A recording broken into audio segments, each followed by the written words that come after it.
her voice now gaining strength. "This isn't just a demo. This is about seeing the future of hiring, and I'm here to show you how we get there." But the laughs were already starting.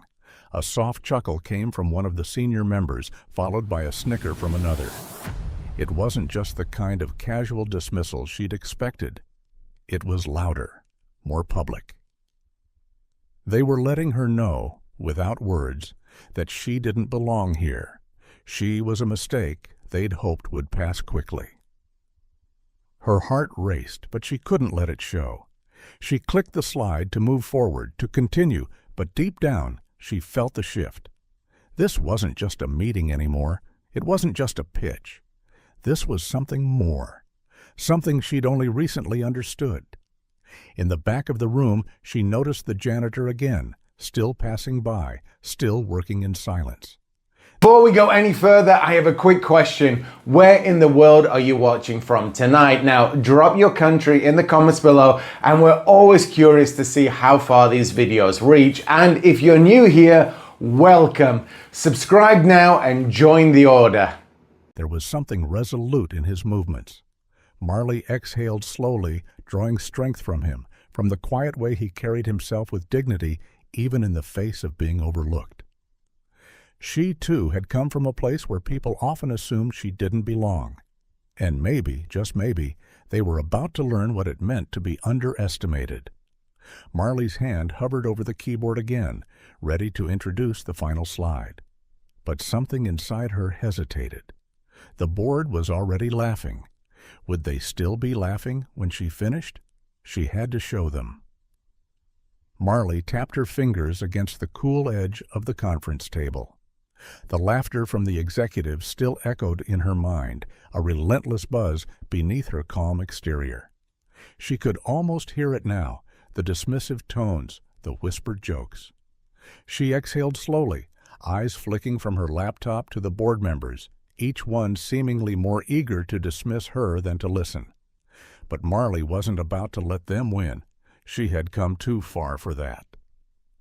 Her gaze settled on the presentation slides, and she clicked to the next one with a decisive motion. The charts loaded onto the screen, crisp and clear. She'd spent weeks fine-tuning this pitch, perfecting every slide. Every statistic, every fact, every piece of data had been rigorously researched. She wasn't presenting an idea based on feelings or assumptions. She was presenting the future of hiring, backed by hard data. She began speaking again, her voice slightly firmer now, more assured. This algorithm isn't just a tool for hiring, it's a tool for transformation.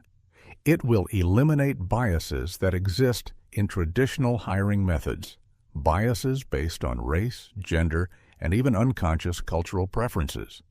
These biases are so deeply embedded that they often operate without anyone even realizing it. The room was silent, save for the soft clicking of her keyboard as she navigated through the next few slides. Each one reinforced her argument, each one showing the cold, hard truth about how deep bias ran in the hiring process. Marley pointed to the graphs on the screen. Data from studies showing the racial and gender disparities in hiring outcomes, the systematic barriers that blocked qualified individuals from reaching their potential. The room didn't seem to be listening. One of the older executives, his gray hair combed meticulously, his posture straight and proud, shifted in his chair. He didn't look at the screen. His eyes were on Marley, scanning her from head to toe. She felt the weight of his scrutiny like a physical force, but she didn't look away. "Listen, Marley," he said, his voice soft but condescending. "We've seen algorithms like this before. It's a nice idea, sure, but this is undergrad-level work. You think you're the first person to consider biases in hiring? Come on, sweetheart, this isn't a college competition." The word sweetheart hung in the air again, like a cloud that refused to dissipate. Marley's jaw tightened, but she didn't flinch. She wasn't going to let him bait her. She wasn't going to let any of them see her rattle. Instead, she clicked to the next slide. Actually, Marley said, her voice steady but cutting through the silence in the room, what you're seeing here is the next step. We've already seen the basic algorithms, those that check for specific keywords or skills, but they don't address the hidden biases that shape how decisions are made. My algorithm doesn't just scan resumes for qualifications, it scans them for fairness. It neutralizes patterns of discrimination that exist in the data. She didn't need to raise her voice, didn't need to convince anyone. Her words, calm and confident, were enough, but it didn't seem to matter. A few of the board members exchanged glances, their eyes flickering with boredom. One of them began scrolling on his phone, barely paying attention to what Marley was saying. She felt her pulse quicken, but she refused to be. Rattled. This was her moment. She wasn't here to beg for approval. She was here to prove a point. "You don't think bias is real in hiring?" Marley asked, her gaze sweeping across the room. "Well, these numbers don't lie." She pointed to a chart showing the percentages of Black and Latino candidates who were overlooked for positions compared to their white counterparts with similar qualifications. In the real world, it's happening every day, right under our noses. There was a brief pause, and then one of the younger men sitting near the end of the table spoke up, his voice dripping with condescension. "You really think this is going to change anything? You're just going to make hiring decisions based on fairness instead of qualifications?" Marley's eyes flicked to the screen, her fingers hovering over the keyboard again. She could feel the tension in the room rising, the unspoken judgment mounting with every word, but she wasn't going to let them make her feel small, not anymore. This is about redefining what we consider qualified. She leaned forward slightly, her voice cutting through the murmurs. If we continue to hire based on outdated models of what success looks like, we'll continue to see the same biases. The algorithm doesn't replace qualifications. It removes the subjective bias that clouds judgment. It levels the playing field. There was a shift in the atmosphere, though Marley couldn't tell if it was because they were beginning to understand her point or if they simply thought she was wasting their time. But then came the final blow, the thing she hadn't been sure she would reveal until now, the thing that would either make or break her pitch. She took a breath, glancing down at her laptop. "This final slide, however, is not about technology or data," she said slowly, the room immediately quieting. "It's not part of the tech demo."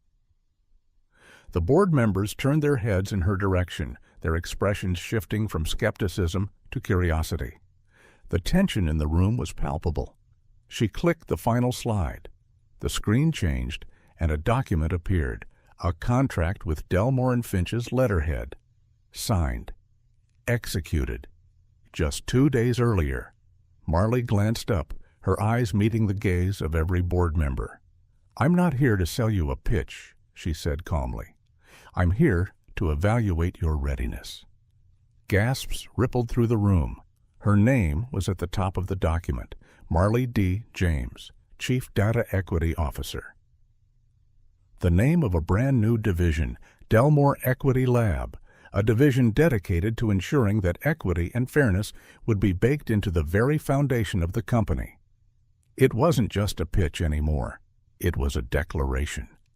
The air in the room felt charged. Some of the board members exchanged shocked looks, their faces puckering. Marley stood motionless, watching them process the news. They weren't just hearing her pitch, they were realizing that she had been playing a far bigger game than they ever expected. "I've been appointed to this role," Marley continued, her voice cold yet resolute, "because equity is no longer optional. It's a requirement. And today, I'm assessing how ready this company is to move into the future." The laughter from earlier was gone. The room was silent. And Marley? She was just getting started. The room was frozen, a collective intake of breath hanging in the air. The board members, who had once sat with their arms crossed and faces filled with quiet mockery, were now staring at Marley in stunned silence. For a moment, time seemed to stretch. each second carrying the weight of 1,000 questions. Marley's hand rested on the laptop, fingers poised over the keys, but she wasn't looking at the screen anymore. She was looking at them, each of them, feeling the disorientation ripple through the room. The calm, quiet certainty in her had replaced any sense of nervousness or doubt she'd had before. "I see you've read the contract," she said after a beat, her voice steady, though inside her pulse quickened. She couldn't afford to give in to the rush of victory, not yet, not when she needed them to understand. The silence was deafening. A couple of the executives exchanged quick, uncomfortable glances, their expressions flickering between disbelief and realization. One of them, an older man with thinning hair and a sharp suit, shifted in his seat, his brow furrowed. The woman in navy, who had been sitting quietly at the far end of the table, blinked a few times before speaking, her voice soft but pointed. "Marley, this is all very sudden. You're telling us that you've been appointed Chief Data Equity Officer? And that this division is already funded? What does this mean for our current structure?" Marley didn't flinch. She had prepared for these questions. "It means change," she replied simply. "A change in how we approach hiring, how we assess candidates, and how we see fairness. I'm here to make sure this company isn't just creating products, but creating an environment that reflects the values we claim to uphold." A murmur rippled through the room. The woman in navy didn't look convinced. "And you think the team here isn't already committed to those values?" Her tone was skeptical, though it was clear she was trying to maintain control of the conversation. Marley shook her head slowly, meeting her eyes. "I'm not here to question anyone's commitment. I'm here to ensure that our actions align with our words. The data doesn't lie. The results of our hiring processes speak for themselves." The laughter that had once filled the room now seemed distant, as though it had happened in a different universe. Marley had turned their ridicule into a reminder of their failure to see what was in front of them, a future where equity wasn't a buzzword, but a core principle. One of the younger board members, a man with a neatly trimmed beard and dark-rimmed glasses, shifted uncomfortably in his seat, running a hand through his hair. "Look," he said, his voice more hesitant now, "this is a bit of a surprise, but we can adapt, right? I mean, if this is going to be a part of the company's future, we'll work with you. But—" His voice faltered as he searched for the right words. "We're still not sure how something like this fits into the company's vision. We're a business. We're here to make money." Marley let the question linger in the air before she responded. "Equity is good business," she said, each word deliberate. "Biases, whether in hiring or product development, cost companies more than they realize. A fair, diverse workforce brings innovation, which is what keeps a company ahead of its competitors. You'll be able to build more products, attract better talent, and most importantly, foster a workplace that is truly reflective of the future." There was no sneer in her voice, no frustration, but she felt it. The weight of their doubt, the refusal to see that something as essential as fairness could be woven into the very fabric of a profitable company. She paused, letting the words sit in the air between them before clicking to the next slide. This one wasn't about data or algorithms. It was a brief video, a snippet of a previous internal meeting. The video was shaky at first, then steadied as it zoomed in on the board members' faces. The video showed the moment they had laughed at her presentation, the moment they'd checked their phones and rolled their eyes, dismissing her work, dismissing her. "I think you might recognize this," Marley said, her voice low, steady, and carrying a weight it hadn't before. The footage played out in silence. The room watched as the executive who'd laughed first appeared, his shoulders shaking with mirth, eyes sparkling with mockery. Then the man with the dark-rimmed glasses, rolling his eyes, unable to even bother to look at the data. It was all there, every sneer, every dismissive glance, every moment they thought she wasn't watching, when they thought their laughter would slip by unnoticed. It had all been recorded, saved, logged. The room fell into an eerie silence, and Marley allowed the video to finish before speaking again. "I'm not here to sell you a pitch. I'm here to evaluate your readiness for change." She met each of their eyes. "And as you've seen, many of you have failed the test." No one spoke.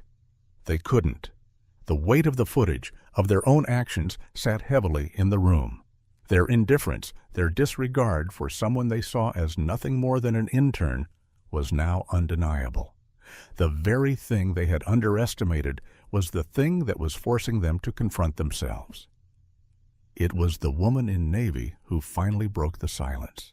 Her voice was quiet, unsure. "Marley, this isn't what we expected. But if this is what you believe will drive the company forward, I suppose we'll have to figure out how to support it."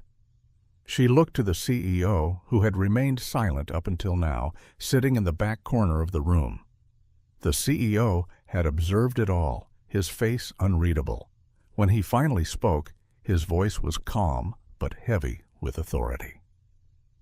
"Gentlemen," he said, his eyes sweeping over the room, "you've just embarrassed this company in front of the board and the public. This meeting was never meant to be for Marley. It was meant to be for all of you." The truth was evident. The board had just failed the one test that mattered, the test of recognizing talent when it sat right in front of them. Marley stood up, her gaze unwavering. The power dynamics in the room had shifted, and she had no intention of looking back. "Gentlemen," she said. Softly, her words precise, "You don't have to believe in equity, but starting today, you'll answer to it." As she turned to leave, the room behind her was still, and she didn't look back. The door swung closed softly behind her, but the sound lingered, echoing off the walls. And in that silence, the reality of what had just happened began to sink in. The hallway outside the boardroom was silent, the echoes of Marley's final words still reverberating in her ears. She walked with purpose, her heels clicking against the marble floor, though her chest felt lighter than it had all day. She hadn't expected to feel so calm, to walk away knowing she had made her point. The sound of muffled footsteps behind her brought her back to reality. She glanced over her shoulder, her eyes meeting the gaze of the janitor, who had been quietly working through the meeting. He was still pushing his cart down the hallway, his presence so unobtrusive it almost seemed like he wasn't there at all. But now, as he caught her gaze, something shifted. He didn't nod this time. He simply stood still for a moment, watching her with a look that was more knowing than anything she could have expected. "Good work," he said softly, his voice a low rumble. It was the first time he'd spoken during her entire time at Delmore and Finch. Marley's heart skipped a beat. She smiled, grateful for the unexpected words. "Thank you," she said, her voice quiet but sincere. He gave a single nod before turning back to his cart. His presence, though brief, felt like a reminder of why she was doing this, of why her fight mattered. She wasn't alone in this. Her phone buzzed in her pocket, pulling her attention away from the janitor. She glanced down and saw a message from her mentor, Marcus Finch, the CEO of Delmore and Finch. She hesitated for a moment before tapping open the message. Marcus Finch, "You did well today. Come to my office when you're ready. We have some things to discuss." The words hit her like a wave, and for a moment the weight of the day pressed down on her. She had just taken the first step into a new world, but there was so much more to come, so much more to navigate, and she couldn't afford to let her guard down just yet. She turned back, heading toward Marcus Finch's office, trying to center herself. The day wasn't over. The battle hadn't been won, it had just shifted. And the next phase? That was where the real challenge would begin. Marcus Finch's office was high up in the building, the walls lined with framed awards and photographs of the company's milestones. The windows overlooked the city, and the view stretched out over the skyline, a sweeping vista that looked like something out of a corporate brochure. But Marley didn't pay attention to the view. She focused on the man behind the desk, the same man who had watched her presentation in silence. Marcus was sitting behind a large, polished desk, his hands folded neatly in front of him. His posture was casual, but there was a weight to the way he held himself, an air of authority that could shift into something much more intimidating if necessary. When he saw her, he stood up, pushing his chair back with a soft scrape. "Marley," he said, his voice low but carrying an undeniable power. "Come in." She stepped inside, her steps confident, though there was a slight nervousness she couldn't shake. She hadn't expected to be summoned so soon after the meeting. She had hoped for some time to process, to breathe. But that wasn't how this world worked, was it? "Close the door," Marcus instructed. She did so, her hand brushing against the sleek surface of the handle. The door clicked shut behind her with a soft thud. Marcus leaned back in his chair, studying her with a mix of curiosity and calculation. "You've certainly shaken things up today. I'll give you that," he said, his tone measured. "I didn't mean to shake anything up," Marley replied, her voice still cool, though her heart was racing. "I just meant to show them what the future looks like." A thin smile tugged at Marcus's lips. "You did that. But it's more than that, Marley. You've made a statement, not just to them, but to everyone watching." She met his gaze, uncertain. "I don't want to make a spectacle of it. I just want to make change." "I know," he replied, "and you will. But change doesn't happen in silence. It never has. What you did in there, showing them the truth, forcing them to confront their biases, it's exactly what this company needs, what the world needs." Marley paused, taking in his words. I don't know what comes next. I can't do it alone. I don't even know if they're going to support this division."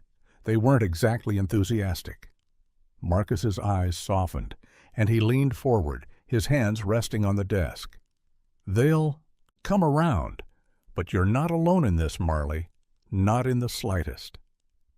Her brow furrowed. "What do you mean?"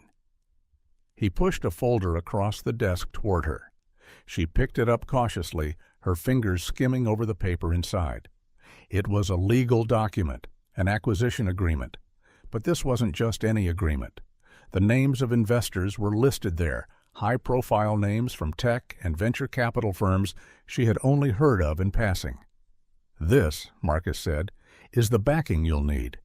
These investors, silent partners in Delmore and Finch, have been waiting for someone like you to step up. They believe in the vision you just laid out." Marley's heart skipped. She hadn't expected this kind of support, not so soon, but she didn't have time to process the full weight of it.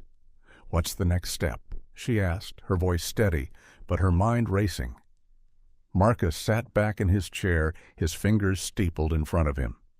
"First, you make sure your division is up and running. Get the tech teams, the data scientists, the programmers, all of them. You'll have the resources you need. You'll have their support. But the real work begins with proving them wrong. Proving that fairness isn't just a nice idea, it's a necessity. And once you've done that, everything else will follow." He paused, allowing the gravity of his words to sink in. "It won't be easy. You'll have resistance. People will doubt you. But I've seen what you can do, and I'm not the only one." Marley stood there for a moment, her fingers still gripping the edge of the folder. She was ready. She could feel it now, the weight of responsibility, the excitement of the challenge ahead. She had made her statement today, and now she was going to build something that could change everything.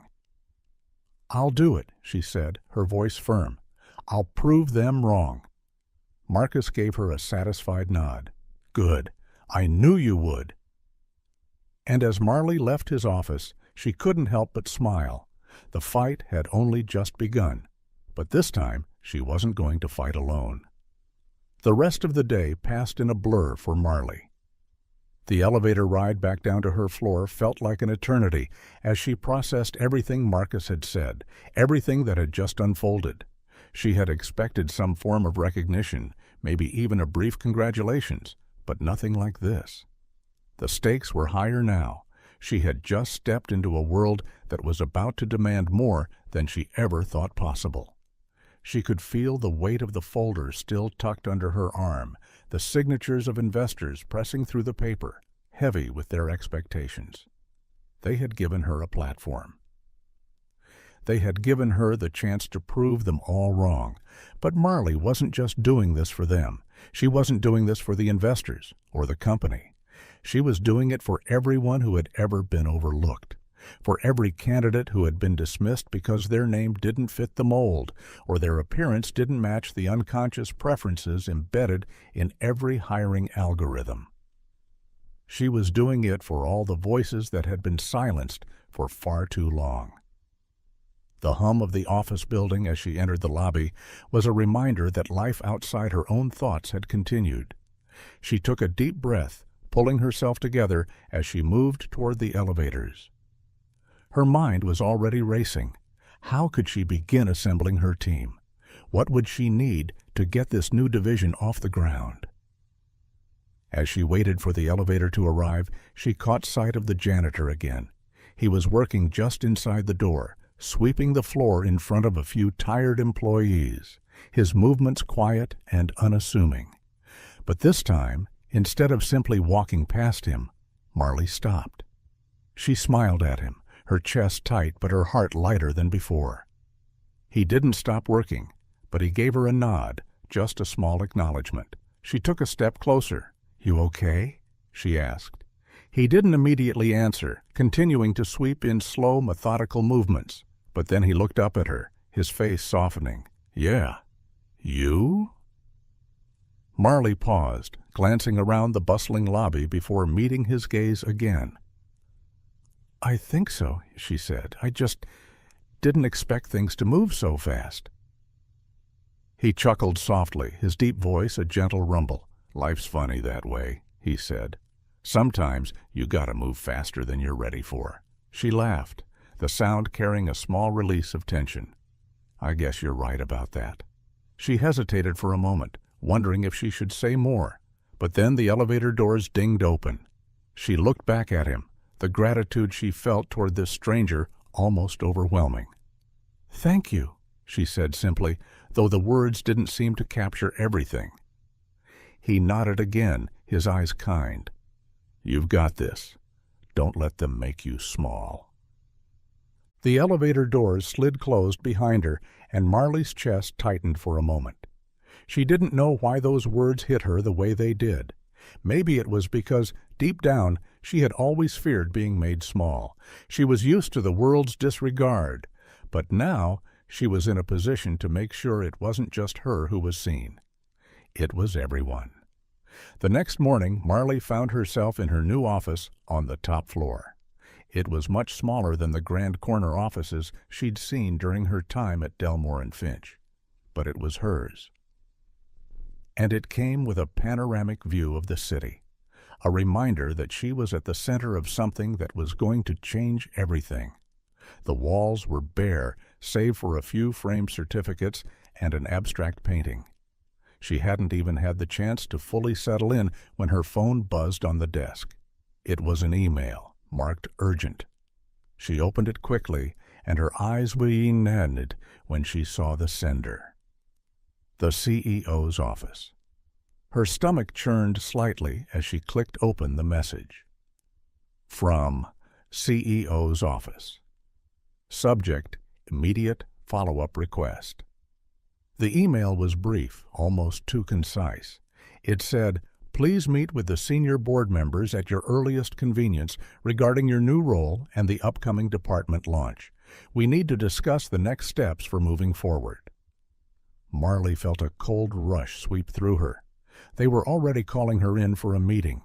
She had barely slept, and now they wanted to discuss what exactly? Had she misread the mood after her presentation? Had they decided to retract their support? Her phone buzzed again, this time with a call from the janitor. No, not the janitor, Marcus Finch's assistant, who had gotten her direct line. She almost didn't answer it, assuming it was just a follow-up to the meeting she'd had earlier in the week. But she picked up anyway. "Marley," the assistant said, "the CEO has requested you join a meeting with several senior members of the board. It's about the next phase of the project and the team you'll be building.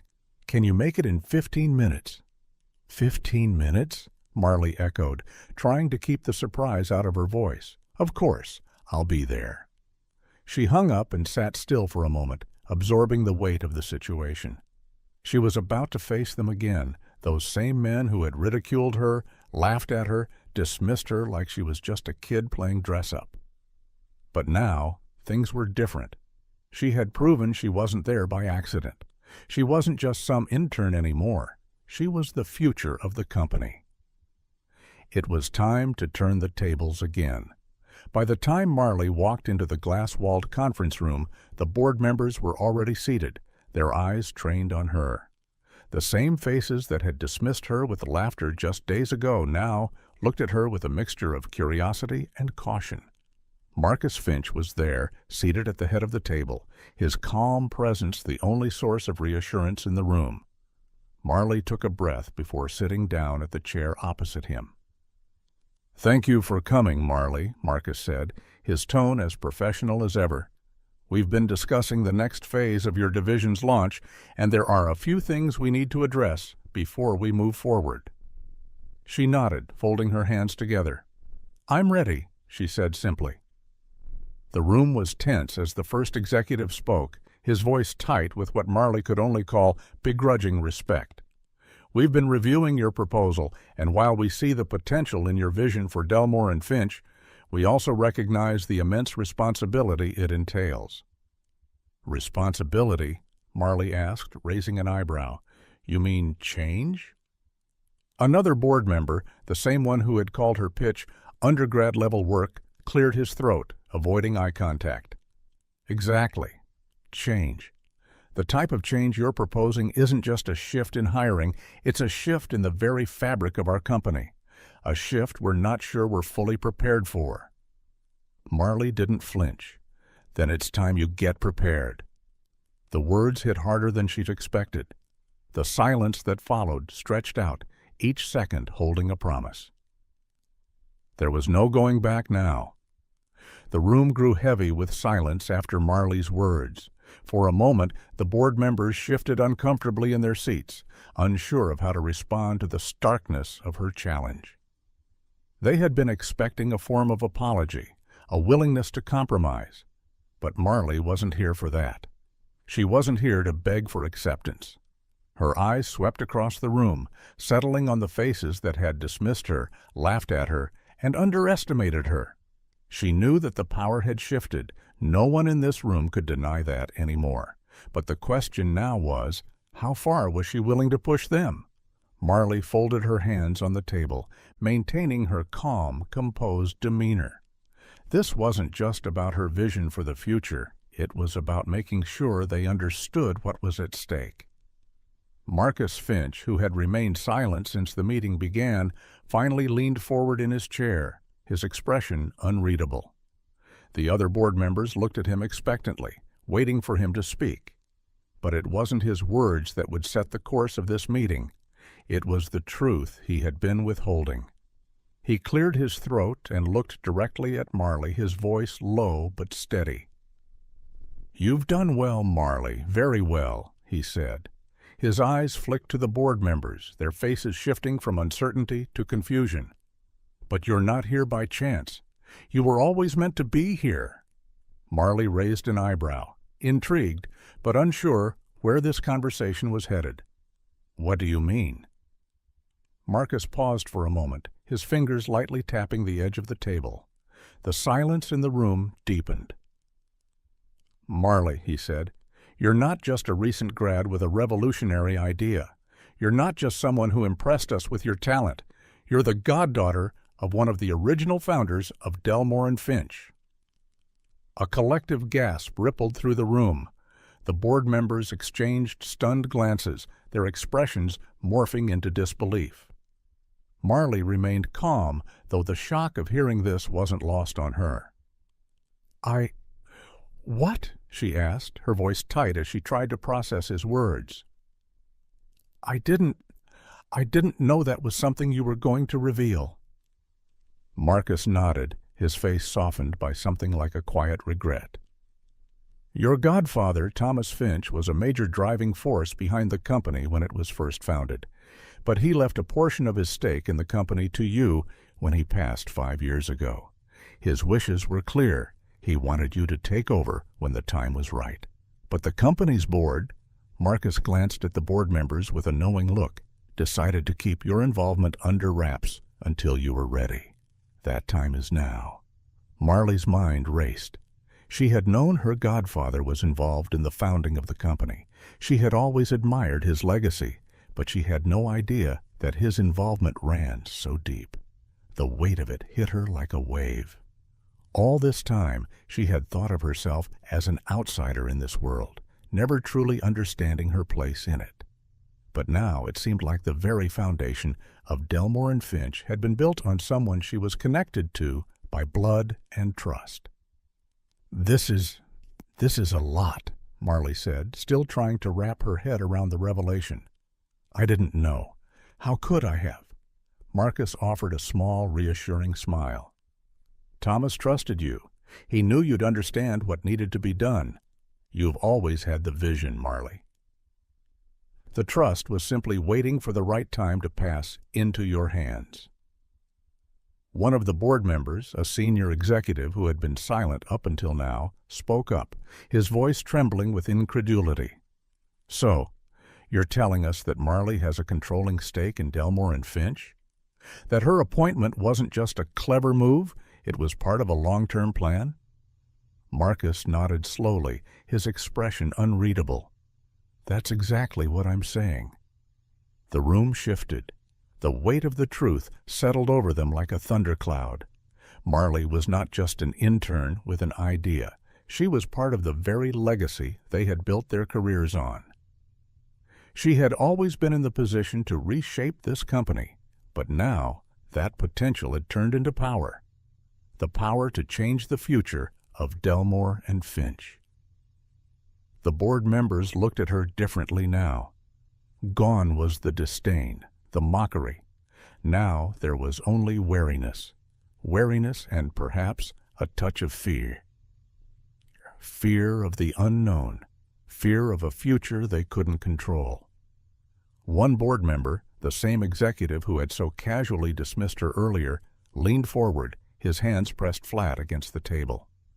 "So what does this mean for us, exactly?" he asked, his voice tight with tension. "If you've had control all along, why go through the motions of a pitch? Why the secrecy?" Marley took a breath, looking directly at him. "It means I wasn't interested in your approval.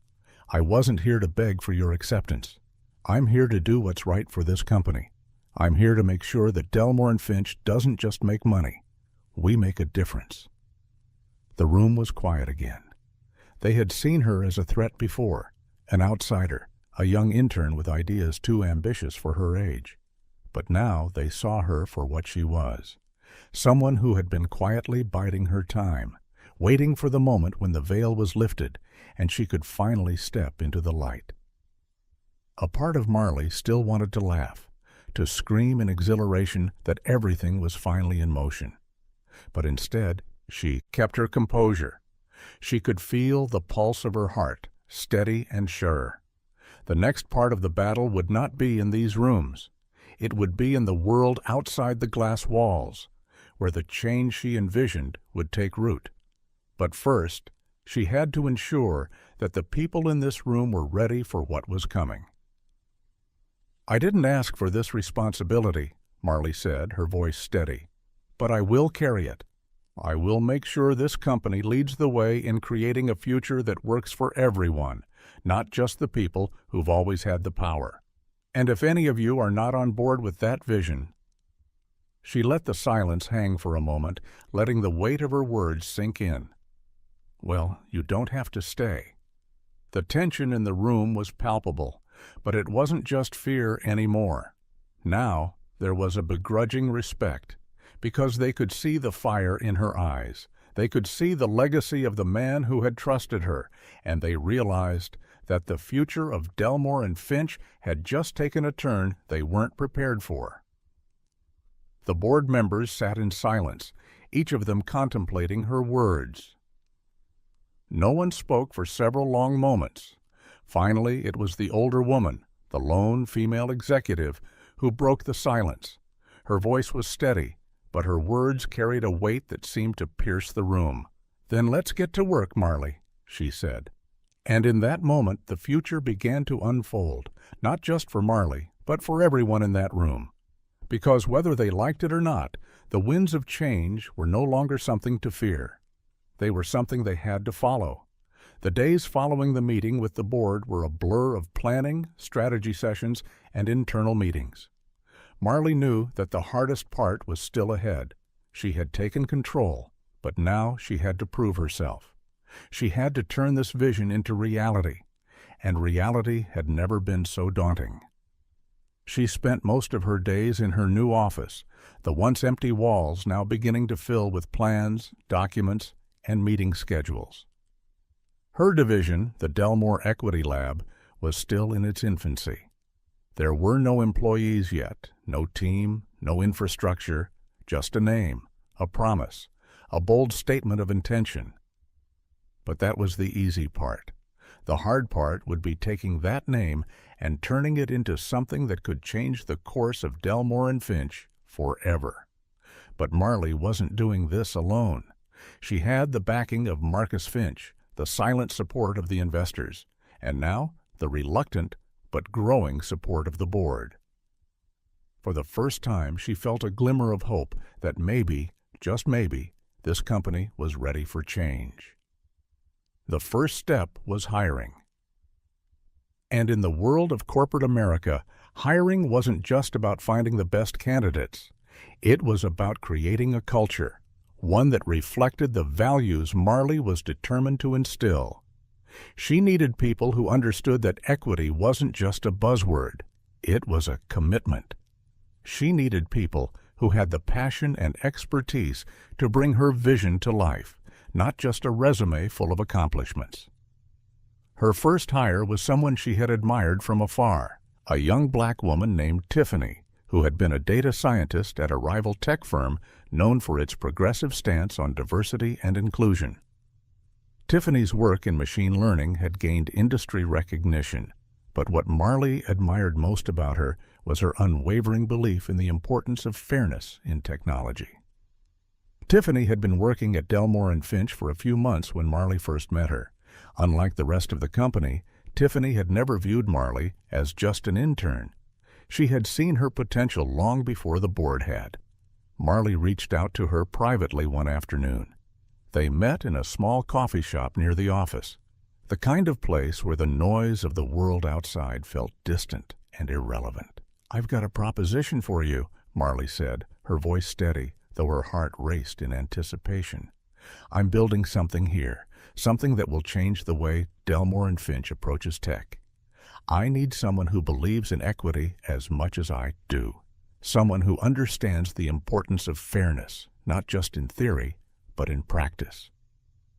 Tiffany took a sip of her coffee, her eyes never leaving Marley's face. "You don't need to convince me," she said, her voice soft but firm. "I've watched you. I've seen the way you've handled yourself at Delmore and Finch. I think this company is finally ready to change, and you're the one who can lead it." Marley smiled, a rare flicker of relief washing over her. She wasn't doing this alone. She wasn't just picking a team. She was building a family of like-minded individuals who shared her values. She had never known how much she needed that. But even as Marley began assembling her team, the shadows of the past were never far behind. The board's silence on the issue of equity, their reluctance to fully embrace the changes she was proposing, still hung over every conversation. They had accepted her leadership because they had no choice, but that didn't mean they were ready to embrace the hard work it would take to turn Delmore and Finch into the company it needed to be. Marley had made a promise, to herself, to Marcus, and to the investors, that she wouldn't back down. But the road ahead was rocky. She began meeting with the various departments to assess their readiness for the changes that were coming. Some were eager, ready to shift their focus to a more inclusive future. Others were reluctant, resistant to the idea of overhauling systems they had worked for years to perfect. But there was one meeting that Marley would never forget, the day she had to sit face to face with the executive who had mocked her so openly in the boardroom. The same man who had laughed at her idea, dismissed her as a naive young intern, and even called her sweetheart. He was one of the most senior executives in the company, and now he was one of the few who refused to fully embrace the changes Marley was trying to implement. The meeting took place in a small conference room just down the hall from her office. Marley had requested it personally, determined to address the elephant in the room. She had already spoken with several other executives, and for the most part, the response had been positive. But this man, the one who had called her undergrad level, the one who had dismissed her as a joke, was still a thorn in her side. He was a relic of the old way of doing things, and Marley knew he had to be confronted. When he entered the room, he barely acknowledged Marley, offering a quick nod as he took his seat across from her. She didn't return the gesture, her gaze fixed firmly on him as she sat down. "We need to talk," she said, her voice calm but unwavering. He didn't speak right away. Instead, he leaned back in his chair, folding his arms across his chest, waiting for her to continue. Marley let the silence stretch between them, letting him feel the weight of what she was about to say. "You didn't take me seriously in the boardroom," she began, her eyes locking onto his. "And that's fine. I understand. But you need to understand something. I'm not here for your approval. I'm not here to please you.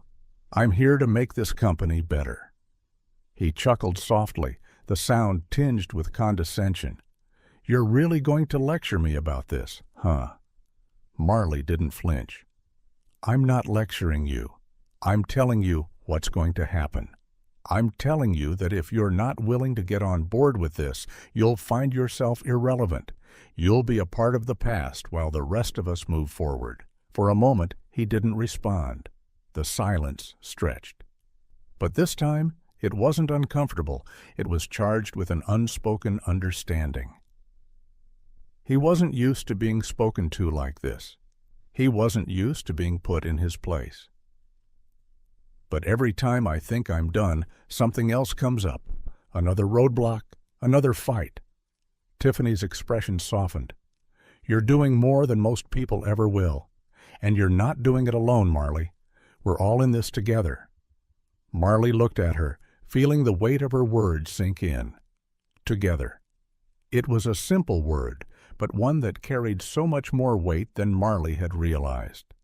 She had spent so long focusing on the changes she needed to make in the company that she had forgotten the importance of the people who were already supporting her, the people who had always believed in her vision. She wasn't alone. Not anymore. "I know," Marley said quietly, finally letting herself relax. "Thank you, Tiffany, for everything." Tiffany smiled. "Any time." As they sat there, the world outside moving on at its usual pace, Marley realized that the battle was far from over. There were still many challenges ahead, but for the first time in a long while, she allowed herself to feel the smallest spark of peace. She wasn't just pushing forward for herself anymore. She was building something that would outlast her, something that would change the company, change the industry, and hopefully change the world. And that, she realized, was enough for today. The weeks that followed Marley's quiet moment of reflection brought a new sense of urgency, but also a newfound calm. She had reconnected with herself and with her team, and now she was ready to face the next phase of the battle, embedding the principles of equity and fairness into every facet of Delmore and Finch. The work was relentless. Every day brought a new challenge, a new hurdle to overcome. Marley was constantly in motion, meeting with developers to refine the AI systems, negotiating with the board to ensure that the company's commitment to equity remained a priority, and working closely with HR to ensure that the new hiring practices were implemented correctly. But even in the midst of all this work, Marley had started to see the subtle shifts. Conversations were changing. People were listening, questioning the way things had always been done. Delmore and Finch had been a company that prided itself on its ability to innovate, but now it was starting to realize that innovation wasn't just about technology. It was about culture. It was about the people who made the company what it was. And it was Marley's job to make sure that every decision, every move they made, reflected the values of inclusion, fairness, and diversity she was fighting for. One evening, Marley sat in her office, looking over the latest project proposals. The team had been working on refining the AI's ability to eliminate bias in hiring, and they were making significant strides. She ran her fingers through the pile of reports and proposals on her desk, but her eyes were drawn to the window instead, the city stretching out before her, glowing softly beneath the dusk sky. She'd spent so much time thinking about the future, about changing the company, about fixing the broken systems that perpetuated inequality. But in that moment, she allowed herself a rare moment to reflect on the present, on how far she had come. She wasn't just the youngest intern at Delmore and Finch anymore. She was the head of a division that was reshaping the entire company. And yet there was still so much work to do. The door to her office opened softly, and Tiffany stepped inside, a cup of coffee in hand. "You look like you're carrying the weight of the world," Tiffany said with a grin, setting the coffee on Marley's desk. Marley smiled faintly, but didn't respond immediately. She didn't have to. Tiffany had known her long enough to understand that sometimes the weight of everything Marley was carrying wasn't just physical, it was emotional too. "I'm trying to figure out the next steps," Marley finally said, sitting back in her chair, her gaze still fixed on the city below. "We're making progress, but I feel like we're still just scratching the surface." "You've already done so much," Tiffany said, sitting down across from her. "More than anyone could have expected. People are talking. The board's finally on your side. The tech industry is taking notice of Delmore and Finch." Marley nodded, though the praise felt a little hollow. "It's not enough, though. We're still a company that's built on systems of exclusion. We're still upholding structures that have been in place for decades. The work we've done so far is just the beginning. We're still in the middle of it." Tiffany leaned forward, her tone serious. "You can't fix everything overnight, Marley. But you've already proven that change is possible. The company's starting to see that, and more importantly, people outside of Delmore and Finch are starting to see it too." Marley took a deep breath, finally letting herself feel a fraction of the relief Tiffany was offering. She had been so focused on pushing forward that she had forgotten to acknowledge how far she had come. The changes were happening. They were just slower than she had imagined, more deliberate. But that didn't mean they weren't happening. She closed the reports in front of her and set them aside, turning her full attention to Tiffany. "You're right. I'm just so focused on the next step that I forget to appreciate the progress we've made." Tiffany smiled, her eyes warm with understanding. "It's easy to get caught up in the future when you're fighting for something this big. But you're not in this fight alone. We're all in this together." Marley looked at her, grateful for the support that had carried her through the toughest moments. Thank you, Tiffany, for reminding me that I'm not alone in this. Tiffany stood up, walking toward the door. Any time, Marley. We've got this. Together. As the door closed behind her, Marley sat there in the quiet of her office for a few moments, letting Tiffany's words sink in. She had fought so hard to prove herself to everyone, every skeptic, every doubter, every person who had tried to push her aside. But the most important lesson she had learned over the past few months was that she didn't have to do it alone. She had built something with the help of others, something that would outlast any single person. The following morning, Marley arrived at the office early, ready to push forward on the next phase of her plan. She walked into her office and immediately sat at her desk, organizing the documents she had reviewed the night before. The phone rang, breaking her concentration. She glanced at the screen, seeing that it was Marcus Finch. "Good morning," Marley answered, her voice steady. "Marley, I need to talk to you about something important," Marcus said, his tone grave. She immediately sat up straighter. "What's going on?" "There's been an external report from one of the industry think tanks. They've taken notice of the work you've been doing at Delmore and Finch, and they're pushing to have your division highlighted in an upcoming piece on diversity in tech." Marley's mind raced.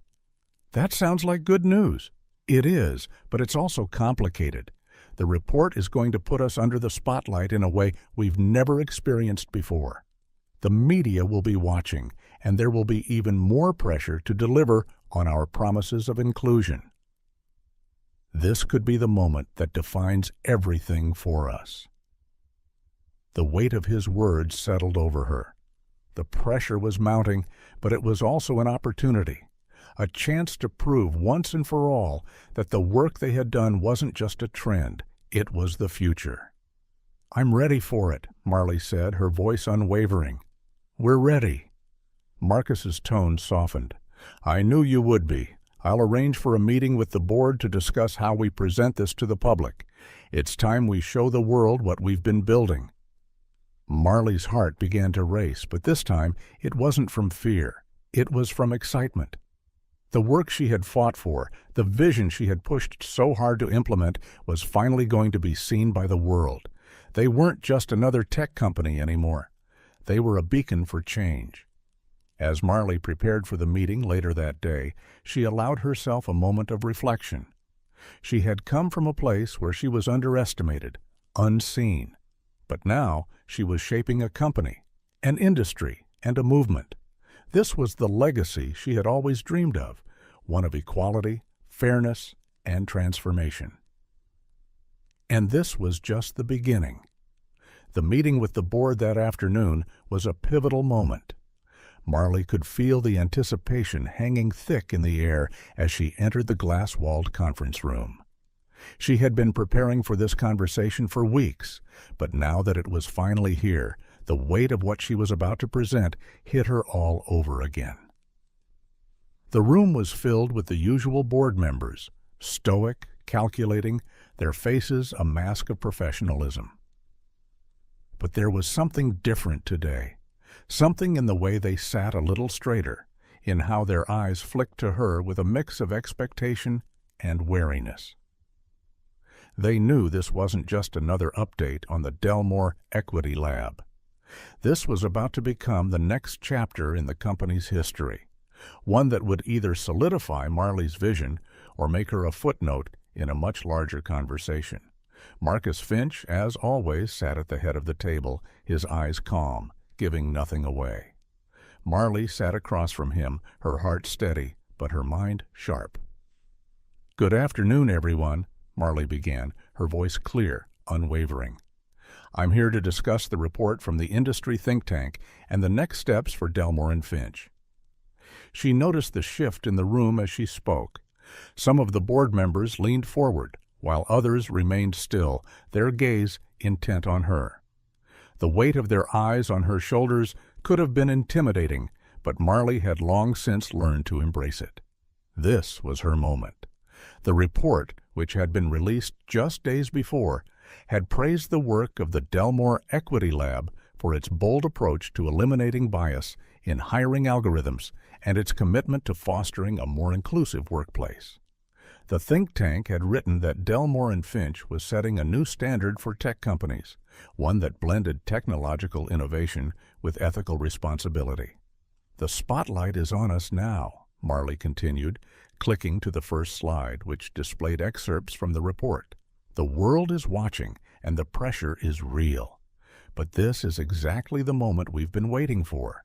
It's the opportunity to not just talk about change, but to show the world that we're actually making it happen."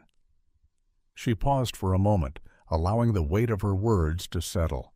Some of the board members shifted, clearly uncomfortable. They had always been focused on metrics, numbers, and profit margins. This new wave of attention, centered on fairness and ethics, was something they weren't used to navigating. "We've done the hard work," Marley said, her voice unwavering. "The foundation is set. Now it's time to demonstrate what we can do when we lean into innovation that serves everyone, not just the people who've always been in control." There was a slight murmur around the table, but Marcus's voice cut through it. "You're talking about going public with the results, Marley. Do. You think we're ready for that? The media will be all over us, and they won't pull punches. They'll want to see results. They'll want to see how much of this is real and how much of it is marketing." Marley met his gaze steadily. "We've been working toward this moment for months. The technology is sound, the policies are in place, and most importantly, we have a team that believes in this vision. I'm not talking about marketing. I'm talking about the real change we've already begun to create. And now, the world is ready to see it." A few members of the board exchanged wary glances, their unease growing. One executive, an older man who had been particularly resistant to change, spoke up. "This isn't just about some tech demo, Marley. This is about an entire cultural shift. You're asking us to put everything on the line. What happens if the results don't match the hype? What happens if the media turns on us?"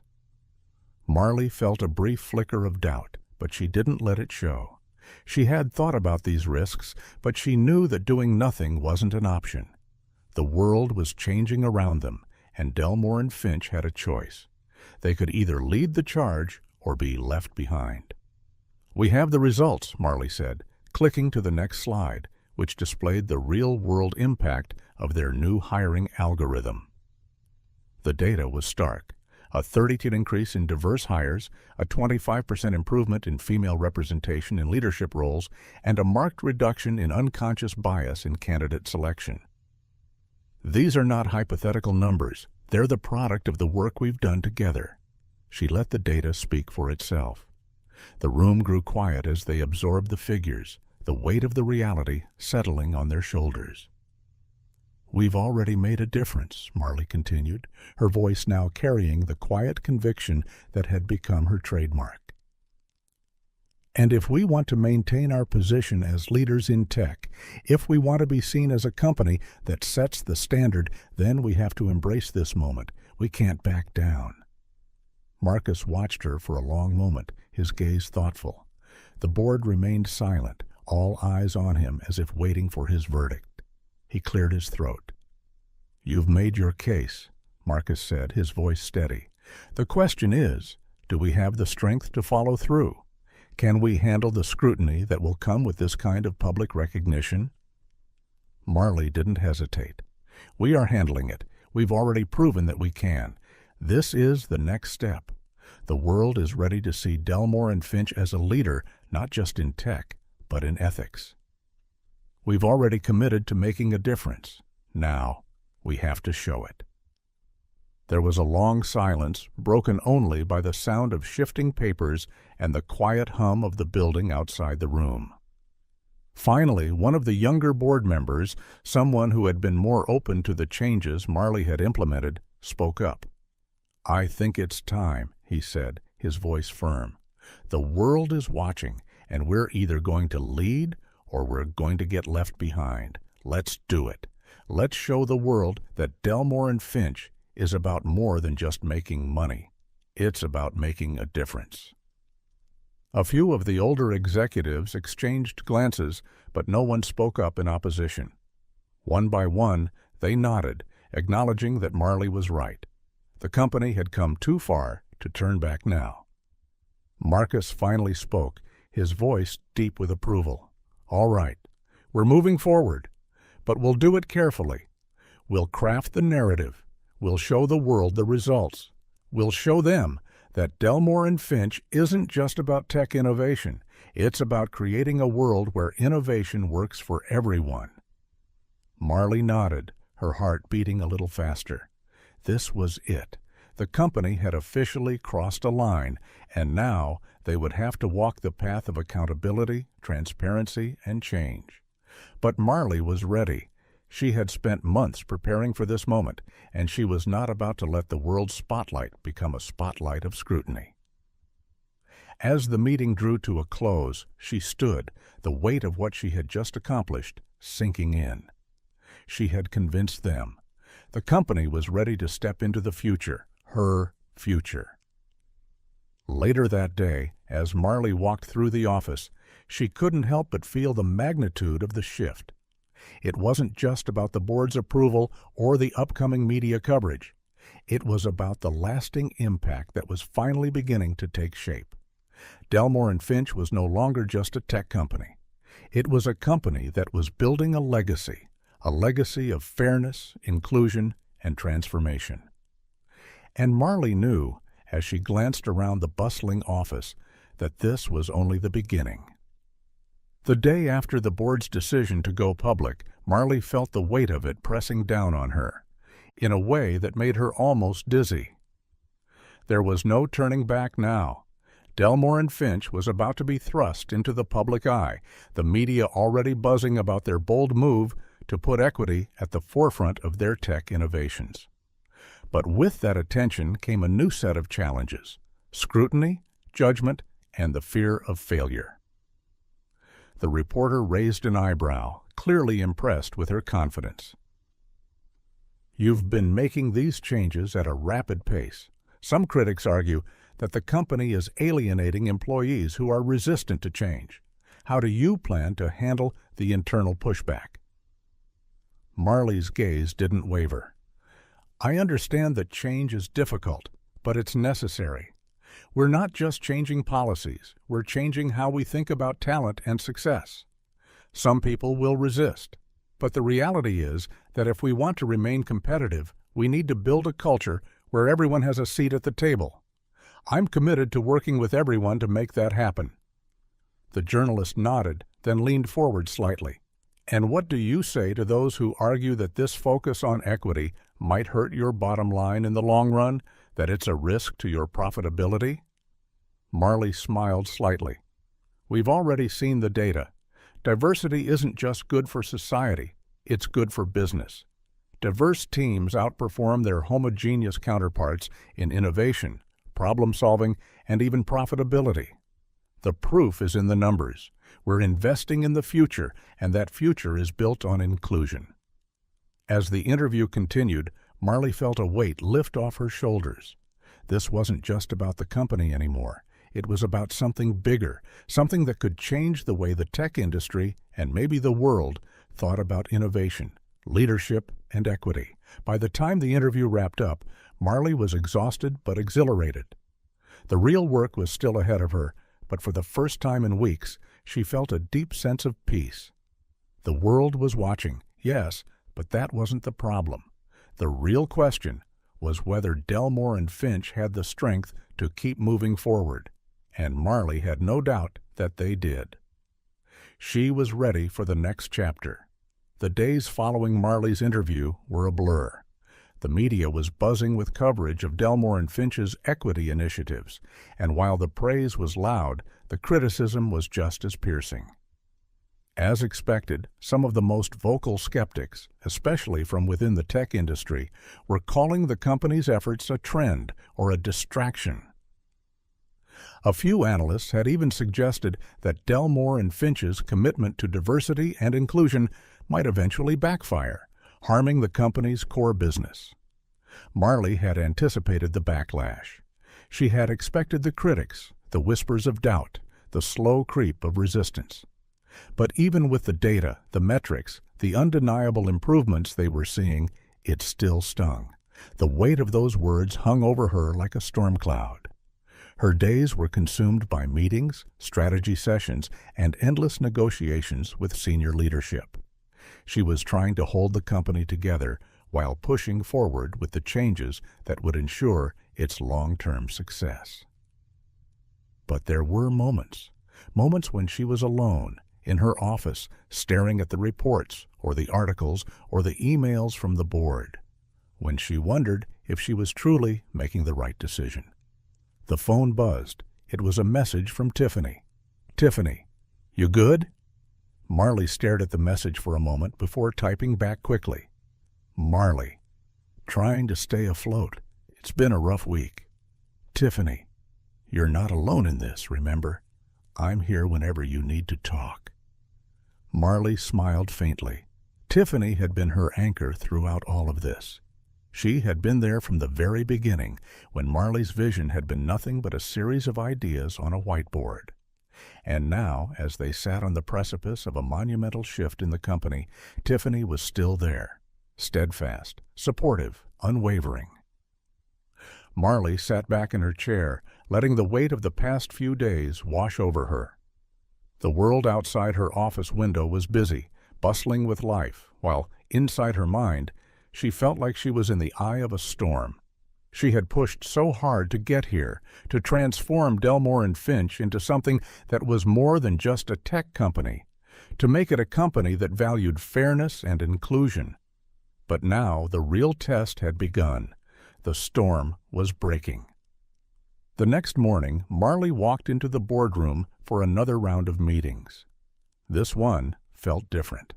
The air was thick with tension. She could already tell that something had shifted. There was a quietness about the room, as if everyone was bracing for the inevitable storm. The CEO, Marcus, was already seated at the head of the table, his gaze steady. When Marley walked in, he gestured for her to sit. "We need to talk," Marcus said, his voice low. "The board's been receiving some concerning feedback." Marley's stomach dropped, but she kept her voice calm. "What kind of feedback?" "One of the major investors has expressed serious concerns. They're worried that our commitment to diversity and inclusion is distracting from the company's financial health. They think we're spending too much time on soft initiatives and not enough on our product line and growth strategy." Marley felt a familiar knot tighten in her chest. She had been waiting for this moment. This was the hard part. She had known that the road wouldn't be smooth, but hearing the concerns voiced so bluntly still stung. "I've seen the data," Marley said, her voice unwavering. "We've been more productive, more innovative, and more profitable with a diverse and inclusive team. This isn't just a soft initiative. This is our company's future. If we don't evolve, if we don't lead the way in ethical innovation, we'll get left behind." Marcus nodded, but there was a hesitance in his eyes. "I agree with you, Marley, but the investors don't see it the same way. They're concerned about the speed of the changes. They don't want to see us risking the company's stability on something they don't fully understand." Marley took a deep breath. "I've been saying for months that this change is necessary. We can't continue business as usual. We can't keep building products for a market that's diverse, global, and constantly evolving while ignoring the need for diversity in our own company. If we don't adjust, we won't be able to stay competitive in the long run." "I know you're right," Marcus said, looking down at his hands. "But the reality is, we're at a tipping point. We can't afford to alienate our investors or risk alienating the senior leadership who are still unsure about the direction we're heading." Marley's frustration flared, but she pushed it down. This was the moment she had been preparing for. She couldn't afford to back down. I'm not asking for permission to make changes. I'm asking for support to continue with the plan, she said, her voice firm. We've already made so much progress, and if we continue down this path, we will see the results, not just in the way we hire, but in the way we innovate, in the way we create. This is the future of business, Marcus, and I'm not backing down now. There was a long pause. The tension in the room was palpable. Marcus sighed, rubbing his temples. I know you're right, but the investors are vocal, and they're powerful. Marley's heart pounded.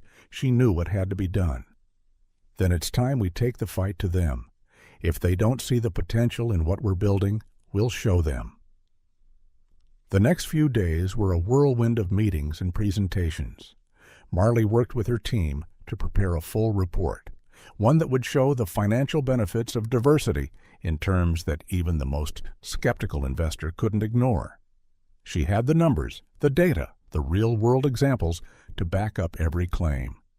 But even as she worked to prove the value of what they were doing, Marley couldn't shake the feeling that the fight was only just beginning. The storm wasn't over. It had only just started to break. When the day came for the investors' meeting, Marley walked into the room with a sense of resolve. She had spent hours preparing for this. She wasn't going to let anyone undermine the work they had done, not now, not when they were so close.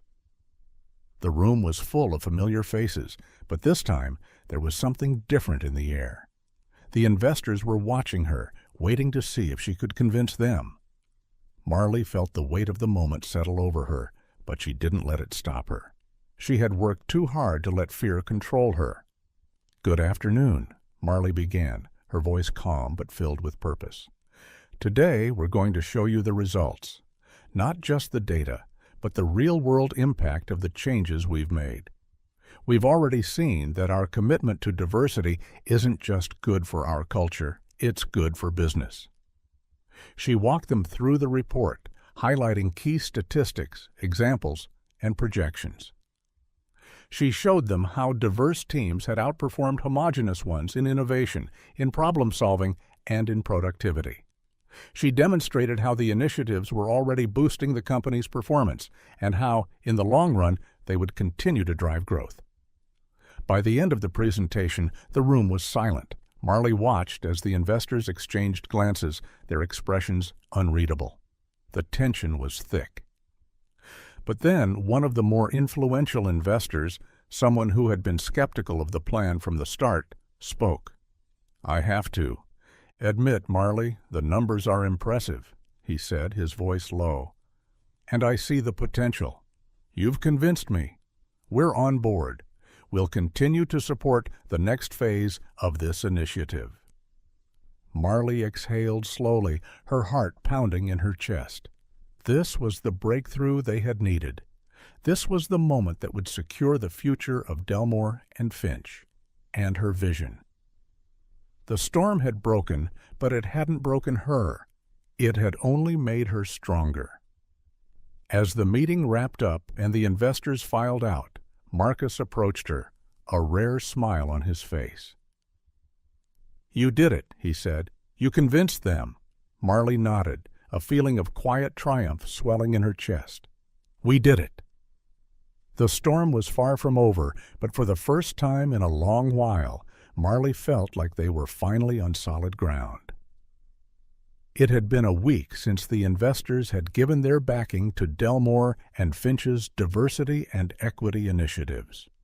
The weight that had been pressing down on Marley's shoulders for so long had lifted, but only slightly. She knew the real work was still ahead, implementing the next phase, expanding the reach of their diversity programs, and ensuring that the company could sustain its newfound commitment to equity. The battle for hearts and minds was far from over. The office was humming with activity as Marley moved through the halls. There was a different energy now. The changes were no longer just a theory, a dream that she was fighting for. They were happening, and the results were starting to show. Employees were engaged, HR was already rolling out new training programs, and the company was moving forward with its commitments. Still, Marley couldn't help but feel a lingering sense of uncertainty. Every major shift she had seen in the company had been met with resistance. From the board, from senior leadership, from some of the employees themselves. How long would it take before everyone was truly on board? The phone rang, snapping her out of her thoughts. She glanced at the screen. It was Marcus. "Hey," she answered, settling into her chair. "Marley, we need to talk about the upcoming quarterly review with the board," Marcus said. "There's some concern from the board about how we've been reporting the impact of the diversity initiatives. Some of them are pushing for more concrete, immediate results, something that shows real, measurable growth in all areas, not just hiring statistics." Marley sighed. She had been expecting this. There was always that pressure to show immediate results, as though the deeper, long-term changes they were making couldn't be valued unless they showed instant returns. "We've already demonstrated that diverse teams are more productive and innovative, but I understand they need more. I'm ready to address their concerns, but we both know this kind of shift takes time." "I know. I've got your back on this," Marcus said, "but I need you to be prepared. They're asking for results, something they can present to the public to show that all the talk about equity is paying off." Marley sat back, feeling the weight of the conversation. The work they were doing was monumental, but it was also slow. Real transformation took time, and the world wasn't always patient. "I'll put together a more detailed report with the metrics we've been tracking. It's all about showing that these changes aren't just theoretical. They're real and they're sustainable." Marcus's voice softened. "You're doing great, Marley, but be ready for more pressure. It's not just from the board. The media is still watching, and so is the industry. People are expecting Delmore and Finch to be the example. No one's going to let you off the hook until you prove that this approach works." "I know," Marley replied, her voice steady. "But that's exactly what I'm doing, proving that it works." "It might not happen overnight, but the impact is real. I'll show them that." The next few days were a blur of meetings, late-night strategy sessions with her team, and long hours spent compiling data and projections. Marley worked closely with HR to create a comprehensive report that showed the deeper impacts of the diversity initiatives, how they were affecting employee engagement, retention rates, innovation metrics, and overall productivity. It wasn't just about hiring numbers. It was about creating a culture where every employee could thrive, where diversity was embedded into every layer of the company. Despite the pressure, Marley remained confident. She knew the work they were doing wasn't just a passing trend. It was the future of business, and that was something she was determined to prove. When the day of the quarterly review arrived, Marley stood in front of the board once again. She was no longer the nervous intern who had first pitched her idea. She was a leader who had fought to turn her vision into reality, a leader who had made Delmore and Finch a model for how companies could innovate while prioritizing equity. "Good afternoon," she began, her voice clear and steady as she stood before the board. "Today, I'm here to share not just the progress we've made, but the measurable impact of the initiatives we've rolled out. We've heard a lot of talk about the importance of diversity, but now it's time to prove that diversity drives results, tangible, real-world results." She clicked to the first slide, which displayed an overview of the company's diversity goals and the progress they had made in the past quarter. "In the past 3 months, we've seen a 35% increase in hires from underrepresented groups across all departments. We've also seen a 22% increase in leadership representation from women and minorities." But this isn't just about the numbers. The real impact comes in the form of increased employee engagement, higher retention rates, and greater innovation. She clicked to the next slide, which showed a breakdown of innovation metrics, demonstrating that teams with diverse leadership were outperforming others in terms of problem-solving and creativity.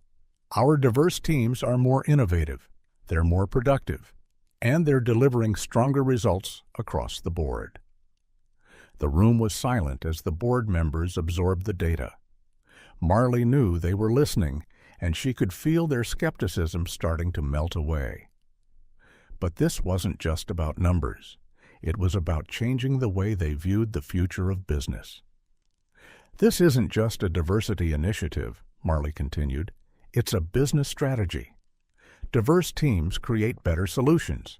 They are more adaptable, and they represent the future of the workforce. We're already seeing the long-term benefits, and I'm confident that we will continue to build on this success." She paused, letting the data speak for itself. But the real success isn't in the numbers. It's in the culture we're building. It's in the environment where everyone, regardless of background, has an equal opportunity to succeed. That's the kind of company Delmore and Finch is becoming. There was a long silence. Marley held her breath, waiting for the board's response. Finally, the chairman, a seasoned executive who had been one of her toughest critics, spoke up. "I have to admit, Marley," he said, his voice measured, "the results you've presented are impressive. We've seen growth in areas we didn't anticipate. You've made your case, and you've proven that this is not just a passing trend. We're on board." Marley exhaled, feeling the tension in her shoulders ease. It wasn't just approval, it was trust. The board had not only recognized the success of the equity initiatives, but they had also recognized their value in shaping the future of Delmore and Finch. "We'll continue to support this," the chairman continued. "But we need to see consistent results in the next few quarters. Keep pushing the envelope. We're all in, but it's your job to make sure we're heading in the right direction." "I understand," Marley said, her voice calm but filled with pride. "And I'll keep pushing. We'll continue to lead the way, and we'll keep proving that diversity and inclusion are the future of business." As the meeting wrapped up, Marley couldn't help but feel a rush of accomplishment. This was the breakthrough she had been waiting for. The company was no longer just talking about change. They were living it. That evening, Marley sat alone in her office, reflecting on the day. The storm had passed. The pressure was still there, but it no longer felt suffocating. She had won the board's approval, but more than that, she had proven that the future of Delmore and Finch lay in equity and inclusion. This was the beginning of something bigger, something that would transform not just the company, but the entire industry. The road ahead was long, and Marley knew there would be more challenges. But for the first time in a long while, she felt a sense of peace. The changes they had fought for were no longer just ideals, they were a reality. And as she looked out at the city skyline, a new sense of hope filled her heart. She wasn't just changing a company, she was changing the world.